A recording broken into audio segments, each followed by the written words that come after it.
opportunity na to para sa lahat to. And this is so exciting. If you made a decision na sumali ngayong gabi, masasabi ko it's a perfect timing. Alam niyo kung bakit? If you join us 4 years ago, malamang isa kayo sa mga nawala or isa kayo sa mga medyo may duda ng mga panahon na yon. Kasi ng mga panahon na yon, wala pang kumikita, wala pang may kotse, wala pang may mga bahay. Tama ba? And ang attrition rate namin mataas. Siguro attend 10, babalik 2 na lang. Parang ganon. Pero kung nagstay kayo, at dun sa mga naniwala 4 years ago, nagstay, ginawa ng paraan yung 7 and 80. Ngayon po, nakakatuwa. Meron hong kumikita na 1 milyon isang buwan. Hindi lang isa, hindi lang 5, at hindi lang 10. Marami. Ang tanong na lang, kung sa tingin nyo hindi nila ginawa ng paraan yung 7 and 80, kikita kaya sila ng 1 milyon isang buwan? Imagine mo na lang kung kumikita ka ng 1 milyon isang buwan. Sunod ka, camera. Ha? Na-imagine nyo ba kung kumikita ka ng 1 milyon isang buwan? Ano kayang lifestyle meron ka? Can you imagine what life is gonna be like if you make like 1 million a month? Kung divide mo yun in 30 days, that would probably you can spend at least 30,000 pesos per day. Kung hindi mo magalaw ngayon, bukas malaki problema mo, kailangan 60 na ang uubusin mo. Pag hindi mo nagalaw yung 60 on the second day, pangatlong araw, mababaliw ka na. You have to spend 90. Tama? Can you imagine, malamang kahit naglalakad ka, mahulog yung 500, sabi mo, you know, that's dirty. Gusto mo sa'yo na. Diba? Tama ka, no? Kasi, imagine mo, di ba? Kaya mo mawala ng 500, di mo problema, tama? Anyway, nakaka-excite kasi nung nag-start kami, ang audience lang namin konti, no? And ngayon, ilan na tayo, and sobrang dami na. Itong seminar room, napansin nyo, mas marami pa yung hindi nakapasok minsan winawanan-wan na lang sa labas. That's why, unti-unti tayo nag-expand. Saan pa nag-start yung malalaki? Di ba mas maliit? Okay. Ngayon po, I have good news kasi malapit nang matapos yung sarili nating unit sa 7th floor. Malapit nang matapos, ilang tulog na lang. Siguro mga 1.5 ng size nito. So, at least kung mag-invite kayo, mas marami. Tapos meron pa tayong 3rd floor. Wow, talagang nakaka-excite. Marami tayong pwede ma-invite. Ubusan na lang lahi dito. Diba? Mas marami kang kilala, lamang ka na. Well, anyway, katulad din ako ni John, katulad din ako ni Doc Ed, naging distributor kami. Dati kaming katulad nyo, nakaupo dyan, nakikinig, naging first-timer din. Kagaya mo, ganyan na ganyan.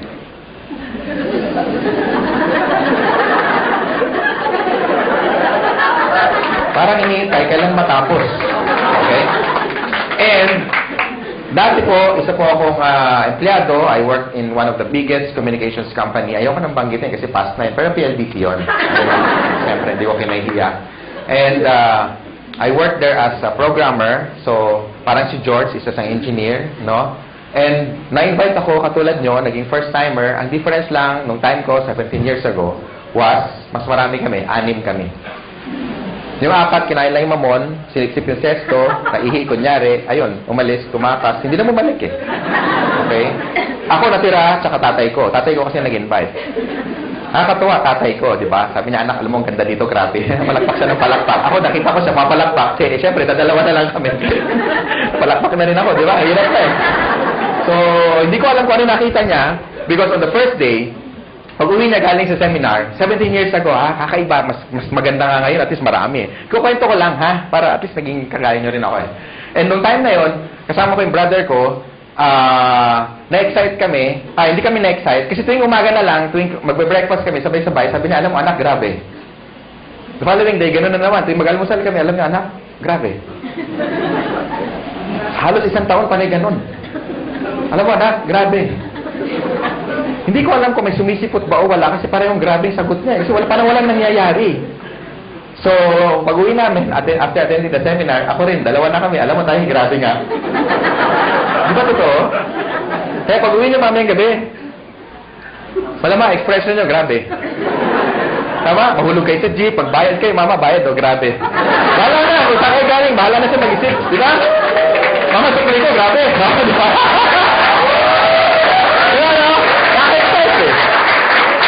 And I started part-time. Yun ang advantage nyo, when you join in Global, you can start part-time. Ibig sabihin, kahit may trabaho ka, may negosyo ka, or wala kang ginagawa, or estudyante ka, pwede ka mag-start part-time. Everybody started part-time, except Mr. John Asperin. after schooling, pumasok na agad siya. Pareho kami magkasama sa first company. Okay? Ako, nag-employed muna ako for about 8 months. So, I started my business on a weekend, lunch break, after office hours. Nag-invite ako over the phone. Maraming resistance. Sa una, maraming hindi naniniwala. Merong mga sumasama, pagbibigyan ka lang. Merong mga sumisipot. Merong mga tumatakas. Merong mga kukuha pa ng notebook. Akala mo seryoso, pahinga ng pepet, kopyahin ko yan. Tapos yung pala, wala. Akala ko, agila ko na. Di ba? Uy, kumukopya. Yung pala, wala. Hindi na babalik. No? So, ang dami resistance nung una. Pero ladies and gentlemen, ito lang masasabi ko. This is very important tip, number 1. Kailangan, pag sumali ka sa Global, especially sa mga panahon na to, dapat nakita mo na yung sarili mo kung ano mangyayari 5 years from now. Dapat maliwanag para lagi ka excited. Tama ba? Para hindi mo nakikita yung mga short-term failures mo. Kasi nakakita ka ng long-term goals. So, doon ako na-excite. Alam ko magkakakotse ako. Nakikita ko na magkakabahay ako. Nakikita ko magkaka-resort ako, yung may swimming pool. Makikita ko mag-drive ako ng one of the fastest cars in the world. No? Tapos makikita ko maliit yung 1 million isang buwan. Nakikita ko yun, kaya ako na-excite. Minsan din ako natutulog, punong-puno. Hindi na rin ako nakakapag-lunch kasi pag i-invite, kaya pa na eye-bag, alam niya, kabag, sama-sama na. No? After 8 months, doing the business part-time, kumita akong 30 mil. Malaki ba yung 30 mil ngayon? Yes. Pwede na, no? Gaano siya kalaki noong 1994? Kakaiba, di ba? Noong nga panahon na yun, pag nakatikim ka ng 30 mil, at you are only 23, medyo kakaiba. Talagang, alam mo yung yabang ko talaga, parang pag binaril mo ko, parang hindi ako tatablan. Alam mo yung gano'n kaya? Alam mo yung, sabi mo, pwede na, di ba? Kaya nag-resign ako, nilakas ang loob ko. Pero before that, in-encash ko muna yung cheque kasi baka tumalbog eh. No? Dumating yung cheque. Sabi ko, Miss, diretso ako sa BPI. Miss, palitan mo yung tig 100 para medyo, alam mo yun, marami. Di ba? Exciting ka yan. Masarap pagbilang, di ba? Kaya problema, paano ko iuwi?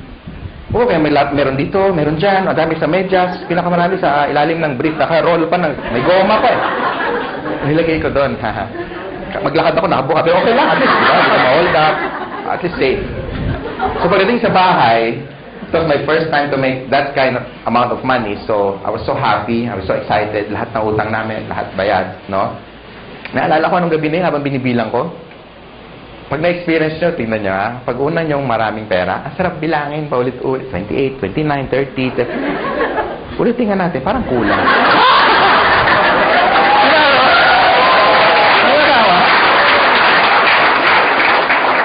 Alam mo naman kung magkano kasi ikaw nag-encash eh. Tama? Hinihiwalay mo yung luma, yung bago, yung luma, yung bago. Pag maganda yung serial number, para itatabi mo muna. Di ba? Di ba ganun ginagawa nyo? Pag malutong, medyo yan, matagal-tagal yan sa wallet mo. Di ba? Yung luma, yun muna ibabayad mo. Sarap. Tama?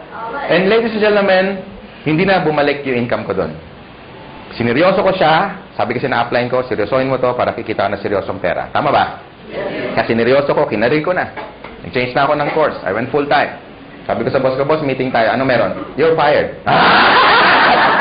Huwag yung gagawin, huwag yung gagawin. Minsan gawin mo rin para makabawi ka. Meeting tayo, boss. Bakit? Subukan lang natin kasi malay mo, ma-fire ka bukas. Subukan mo ganon. Ha? Natin kung anong gagawin ng boss kayo. Pero bago ka mag-resign, i-recruit mo muna. Okay? Tapos, ang ginawa ko, ladies and gentlemen, nung makita ko na saan pa yung business, lahat ng tao kinakausap ko. Kung narinig niyo yung tip na binigay ni John, sundin niyo lang. Okay? Effective yun. Ako hindi, iba, kakaiba. Lahat ng tao basta humihinga. Hindi ko pinapakawalan. Katabi ko sa bus. Pag lumaki dibdib, ibig sabihin huminga, pwede na yan. Lika tara. In-invite ko na. Hindi ko talaga pinapakawalan. Lahat. Literal. Pag nagbayad ako ng Meralco bill, ako yung pinakamasaya pag mahaba ang pila. Siyempre, wow, boss. Uy, meron pa. Sila medyo, haba naman ang pila. Di ba ganun, pag pila mahaba, inis ka, di ba? Ako hindi, uy, dami siya. Yes! Di ba? Siyempre, kakausapin mo eh, tama? Prospect. Di ba? Tapos maingay ka pa. Gusto mo extra income? Ang sagot lagi, ano? Oo.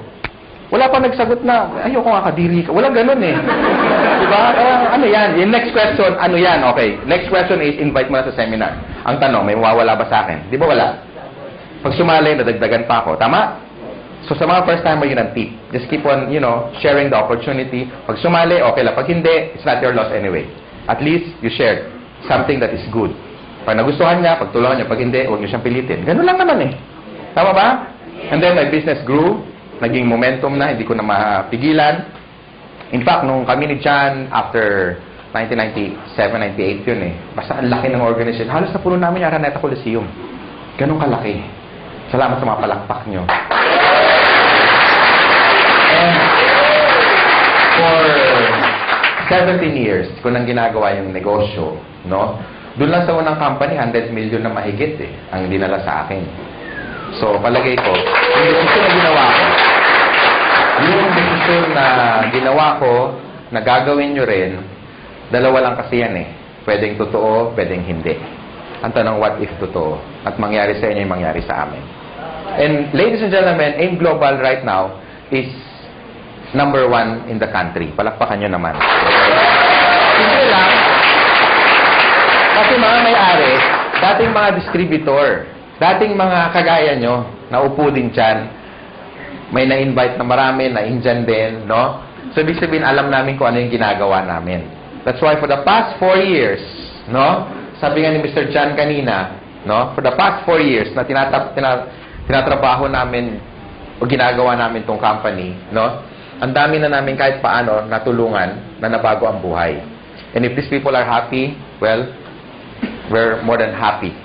Mas masaya kami dahil nakuha nila yung mga gusto nila. Bago ako mag-close, no? Bago ako may magtatalk pa ba? Wala na. Bago ako bitawan tong mic, gusto ko lang sa inyo, gusto ko i-share sa inyo kung ano ba ang factor kung ang isang company tatagal. Para sa mga first-timer. Okay lang? Yes! Number 1. Okay, tandaan nyo yung tinatawag na perfect triangle. Ay, ulit ko lagi ito para ma-duplicate ako. Okay? Pag sinabing perfect triangle, all sides must be equal. And number 1 factor dapat maganda yung products. Because if the product is good, therefore, kahit hindi ka salesman, maraming bibili ng product mo. Tama ba? Yes. Hindi sa first sales. Hindi doon ang unang talagang benta. Ang totoong benta, yung o-order siya sa'yo na wala ka ng ka-effort-effort. Bakit? Kasi satisfied siya eh. Tama? And kung titignan niyo yung laman ng complete, kaya nga tinawag na complete. With the amount of how much lang isang capsule, siguro nasa 30 pesos, kung bibili ka sa palengke o sa supermarket, bilhin mo lahat yung laman ng 12 fruits, 12 vegetables, kasya kaya ang 30 pesos mo? Malamang hindi. Kung pagkakasyahin mo, paano ka bibili? Pabili nga ng grape. Isa lang, kaya nga walang S. Tama? Tsaka isang slice ng pisngin ng papaya. Di ba may papaya tayo? Tama? So, in short, wala tayong pinagkaiba sa technology. Pansinin niyo yung mga cellphone ngayon. Dati yung mga cellphone, ganito kalalaki, di ba? Nagkaroon ako nito, yung analog na ganyan. Pag denial mo yun, tuti-tu, tati-ti. Di ba? Oo. Noong 1996, nagkaroon ako nito. Pagka sakay ka sa LRT, dala ka bit-bit yan, sikat ka. Talagang, wow, pogi points. Ayun, suot mo yan, ganun din, wow. Pareho reaction, pero magkaiba yung comment, no? No? Now, ang point ko is, meaning obsolete na. Because even technology, hindi sila natutulog. How much more is supplement? Ang cellphone ngayon, maliliit na, di ba? Compact, normal na ang camera, minsan may flash pa nga, tama? Tapos nakaka-record ka pa ng voice, nakaka-record ka pa ng video, meron ng text, meron ng email, makacheck ka ng Facebook, pwede na kayo mag-bluetoothan. Di ba? Kompleto na eh. Tama? Now, totoo, di ba? Iwan mo to dyan sa Ortigas, yung ganitong cellphone, magugulat ka. Unang-una, hindi i-snatch to. Hindi ma-snatch to. Kahit i-display mo ganyan, hindi makukuha eh. Iwan mo sa kanto, balikan mo. Kahit after 1 week, magulat, uy, hindi na wala. Andyan pa. Wala, makakala, kalso ng truck na to eh. Tama, di ba? Hindi na mananakaw to